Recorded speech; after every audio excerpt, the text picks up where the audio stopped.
Update India TV, हर खबर सच्चाई की ओर। मसूच्या वाडीत कोल्ह्याचा थरार, भर दिवसात 7 जणांना चावा, गावात भीतीचे वातावरण।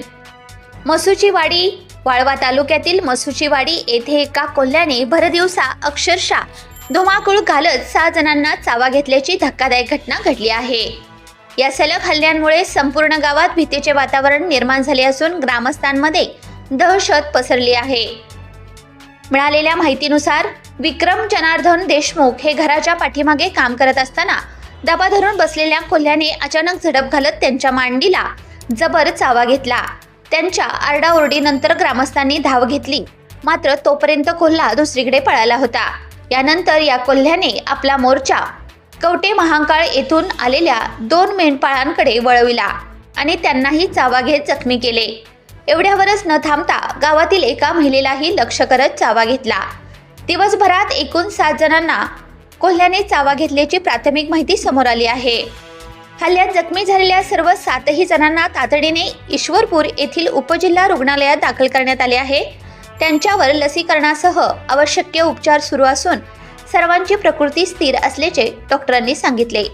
घटनेची माहिती मिळताच वन विभागाचे पथक मसूच्या वाडीत दाखल झाले आहे। परिसरात शोध मोहीम राबवण्यात येत असून गस्त वाढवण्यात आली आहे। मात्र संबंधित कोल्हा अद्याप जेरबंद झालेला नसल्याने ग्रामस्थांमध्ये भीतीचे वातावरण कायम आहे। दरम्यान प्रशासनाने नागरिकांना सतर्कतेचे आवाहन केले आहे।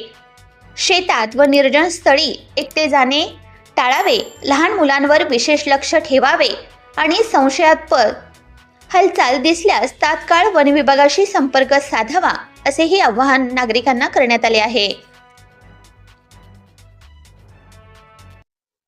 आज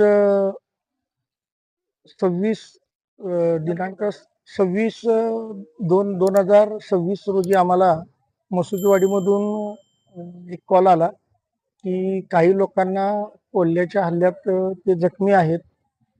त्वरित आमच्या वरिष्ठ अधिकारी वनक्षेत्रपाल रमेश कांबळे साहेब, वनपाल बर्गे साहेब व वनरक्षक वाघमारे मॅडम यांच्या मार्गदर्शनाखाली रेस्क्यू टीमचे आमचे सदस्य आहेत प्रथमेश पोळ, गौरव गायकवाड आणि मी स्वतः युनुस मने यांनी त्वरित आम्ही जाऊन जागेवर त्या शहानिशा केली।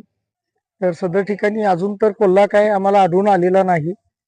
तिथून ज्या जखमींना उपचारासाठी उपजिल्हा रुग्णालय इथून ईश्वरपूर येथे आणण्यात आलेलं, त्या ठिकाणी आम्ही येऊन रुग्णांची विचारपूस केलेली आहे आणि सदर